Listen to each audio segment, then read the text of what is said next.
How are we doing, everyone? I was able to get out and finally see a movie that I haven't been able to do last week because I was working at that music festival. So finally got out to see the movie, got to see Creator, find out if I loved it or not so much. Right now, stay tuned.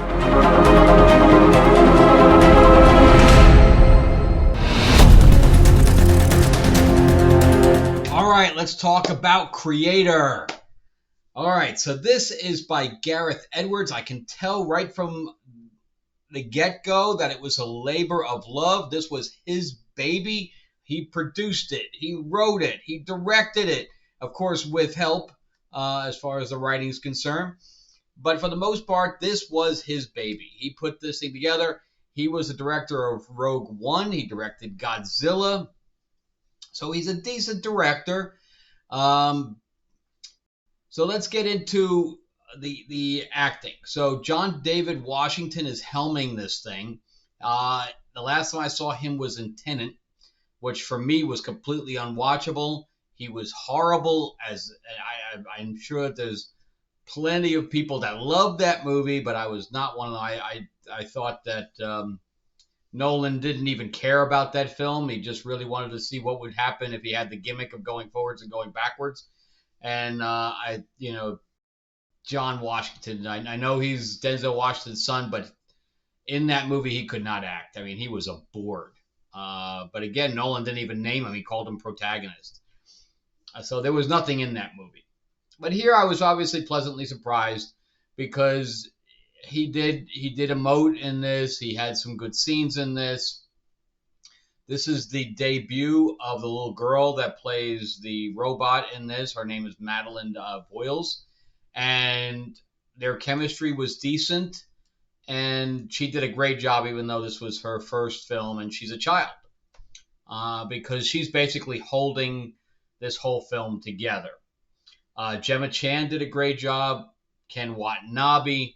All the actors really brought it. The world building of this film is really what sucked me in from seeing it from the trailer. I'm not going to get into spoilers here, but I am going to get into the plot. So the world building here it takes place in Thailand for the most part. So you have a lot of marshes and islands and little archipelagos and things to that effect. With farming and boating and all this other stuff that offshore fishermen, even though it's supposed to take place in the future, there's not very futuristic for the most part of those elements. Of course, the ships are all futuristic. Of course, the robots, and they did a good job with the robots. They probably just did some replacement. Everybody was probably in green screen running around or green clothing, and they probably just replaced them with like a mocap type of thing. So they looked really great, the robots, in a lot of things. However, I didn't understand the technology. I don't understand this technology when you're replacing a robot with a human being, right? So the only difference between a human being with this thing and the robot is the fact that they have, I guess they did green plating in the back of the people's heads, and you can see through the side, right? So it's like a hole. And then the back is all mechanical. So they have this basically sheet of, hair and face. However, these people it's the same thing they did with Alita, which I didn't understand. Her body was completely a robot, but she was able to eat, she was able to taste, she was able to cry. How does this happen? How, with a robot, where are the tear ducts coming from? Where is this water coming from that's being held and is able to eject during a certain emotion? And why are they emoting? I don't understand any of that.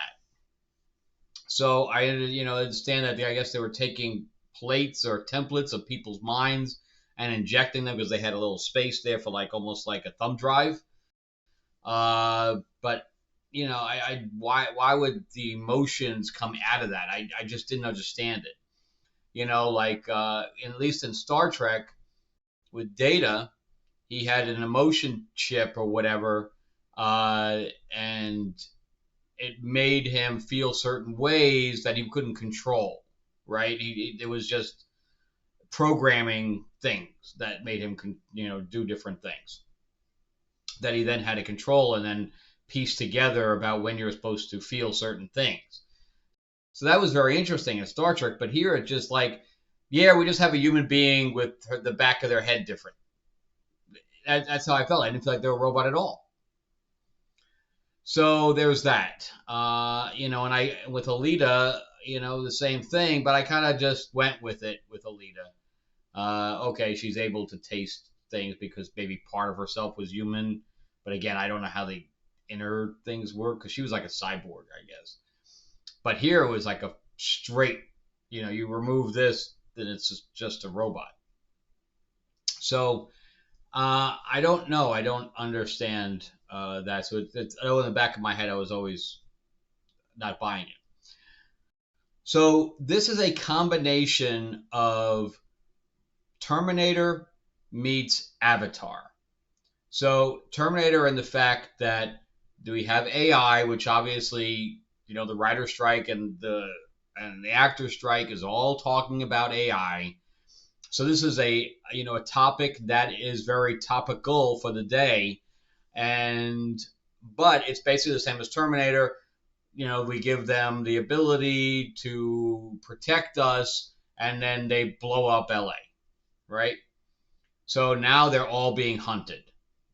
So that's why we go from Terminator into Avatar, where they're trying to live their lives in a certain family type atmosphere, and the military is coming in and bombing them. So Gemma Chan and Joshua, which is the John David Washington character, they're married, and she's pregnant with his child. This is the very beginning. But then she realizes that he's undercover, and she leaves. He thinks she's dead, and he spends the rest of the movie trying to figure out if she's really dead or not. And she realizes the little girl knows where she probably is, and that's where that connection is. But that's the basic plot of the film without giving away any spoilers. So, but meanwhile, they are going, the military, Allison Janney plays like his commanding officer, and she does a great job too. She has her own motivation for wanting these things dead because both of her sons were killed in the war. So they find commonality between Joshua and his superior officer, which is Colonel Howell, which again is Allison Janney, because they both lost people during the war, the people that they loved. There's this combination of things, going on, and, which way is Joshua going to go? Is he going to go towards helping, the indigenous, which is basically the robots? I compare it to Avatar. Is he going to go in the Avatar direction, or is he going to go, towards the military side? And the difference between this one and Avatar is that when you watched Avatar and you saw the world that was created and how the Na'vi were assimilated with that world, and it was their land to begin with and their planet, and then we had the military coming in and trying to appropriate it and destroying their way of life. Of course, you're rooting for the Na'vi. But here we have robots that I don't ever feel any connection with them. There's no connection. And it's our world, whether they were blamed for this destruction or not, and they're not really real, right? They're just robots. Whether they emote or not, it's all programming. So I'm on that side where do I really care? Do I feel bad for pieces of metal that, it's like, okay, do I feel like bad when I throw my toaster away because it's broken? No, or I get attachment to my car, but eventually my car breaks to the point where it can't be fixed anymore. Do I cry? No. So do I put on my car that it's a living thing? Sure I do. Sure, I treat my car like it's a living thing. But I don't have an emotional attachment to it like a human being.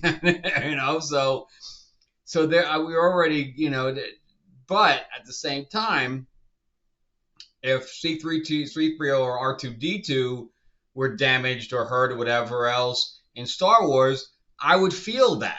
But here we don't ever get that connection that you would have in Star Wars with those kind of characters because we got to know them. But here it's just a whole bunch of armies. We don't even meet the little girl until way later in the film. And again, she was built to be a weapon, which is what you see in the trailer that you hear, that they have a weapon. So she was built as a weapon, not as anything else. So again, there's just lots of problems with the script, unfortunately. I was expecting a lot more out of this film based on the trailer than what we got, unfortunately. Because I love sci-fi. I love the stuff about robots. I love stuff about intergalactic battle and ships and all this stuff. I love all that stuff, but it was just felt very hollow. And I didn't look at the Rotten Tomatoes score because it really just came out tonight as a special preview, so there may not be much there anyway as far as audience score is concerned. But I really want to see. I don't know what the budget was on this, but I'm sure it was very high. But he's used to it with like Godzilla and stuff like that. So he's used to these very high budget films. And, Godzilla, was what it was anyway. So as far as Rotten Tomatoes is concerned, it's loading right now. So 70%. So I think that critics are going to like it because it has some good acting in it. It has these, I wouldn't say there's not a whole lot of character arcs here, but it's a pretty film. So of course the audience are going to be seeing it a little differently than the reviewers. So the movie reviewers are going to kind of delve into it a little bit more and say, well, this means this and this means this, and how it relates to today's time and stuff like that. But that's not why I go see a film. I'm going to go see a film that it's going to entertain me. And again, the woman next to me would not put down her phone. I mean, I do not understand it. I mean, she would put it down and pick it up. So she would do this, and she'd take it down. It's like it's like stuck to people's hands. It's like an appendage. I don't understand. But on the other side of the coin, it's very, very slow. It's a very slow film, and it's a film that at points makes you feel, but for the full length of the film, you're not feeling that much. So anyway, that's kind of my take on it. If I'm going to rate it from from 1 to 10, it's a 6 for me. It's higher than an average film because of the love that went into it. But I didn't come out feeling anything. In fact, after I left, I walked to another film, which we're going to talk about, the Uma Thurman film, which I liked so much better. So, but we'll talk about The Kill Room in my next video. But yeah, that's it for me on this. It was okay. To me, the film was okay. If everybody loved it, I got the same problem with Nolan. Everybody loves Nolan films, and I think, they're okay. If not, like Tenet, like completely unwatchable. Anyway, let me know what you guys think. Did you love it? Did you think Creator was like an amazing sci-fi film, and I'm just, going crazy? Yeah, it's fine. Let me know. I've got told that a lot, especially when we're talking about Ahsoka. I mean, I grew up on Star Wars, and I got a guy that tells me, you don't understand Star Wars. Okay, man. You got it. But anyway, make sure that you subscribe. Give me a thumbs up. Give me a middle finger. It's all good to me. I'm not going to take any of it personally. All right, and let me tell my own stuff real quick. My latest novel, Tales of Ravenor the Iron Witch, which is a full fantasy novel with a bunch of different cultures, a new magic system. It's available on Amazon. The other books are available on the link there, destinaurora.net. And then actually, I kind of broke this up. This is the adaptation of my first novel, Destiny Aurora. Destiny Aurora's got 4 different novels and a board game and an RPG. But this is 150 pages. It's actually 6 issues together. It's got plenty of action and a big twist and things to that effect. But my local comic shop is selling the individual issues, and they're actually selling. So I'm kind of happy about that. And then my Vampire Mob in the 1950s, Lords of L.A. I really got to sit down tomorrow. I got to go deal with my parking tickets and stuff like that, or my speeding ticket. But I really need to go and get the second issue done for Kickstarter. So the Kickstarter page is all I got to do. The actual pages are done. So anyway, look for this one, but you can get the first issue in preparation for the next one, but it will be available on the Kickstarter as well. All right, thank you guys so much for watching, and you have a awesome day. And check out some of my other videos that are going to pop up right here. All right, thanks guys. Have a good one.